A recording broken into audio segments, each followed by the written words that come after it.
resort ni best, tapi ramai orang tak tahu sebab dia memang hidden gem yang betul-betul hidden lah.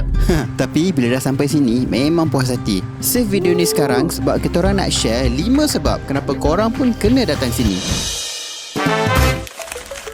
Okey, sekarang kita dekat Felda Residence, Tanjung Leman, Mersing. Tengok bilik dia, selesa. Korang datang sini request untuk ambil bilik bawah yang ada akses keluar ni. Depan tu dah pantai dah. Dapat pula ruang sini, terus kita orang set up katil angin portable ni. Memang function. Okey, anak-anak dah tak sabar nak main. Jom ke pantai. Yang kita orang suka, pantai dia private, bersih dan landai. Boleh mandi-manda dengan selamat, tak risau. Swimming pool dia pun besar. Boleh sewa pelampung tayar ni RM5 je. Yang lagi syok, air pool dia suam-suam panas. Baby pun boleh mandi. Waktu malam pula, suasana dia macam ni. Cantik kan? Boleh tengok bintang. Untuk dinner, kami order kat sini je.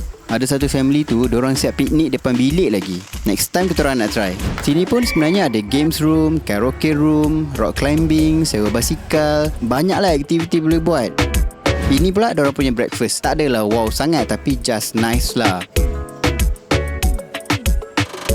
Overall memang kita orang puas hati and dah plan nak repeat dah. Lagipun bilik dia tak mahal sangat. 200 lebih dah boleh dapat dah. Kalau nak booking, komen Leman atau tekan link kat bio kita orang. Sekarang korang ni sangat beruntung tau, sebab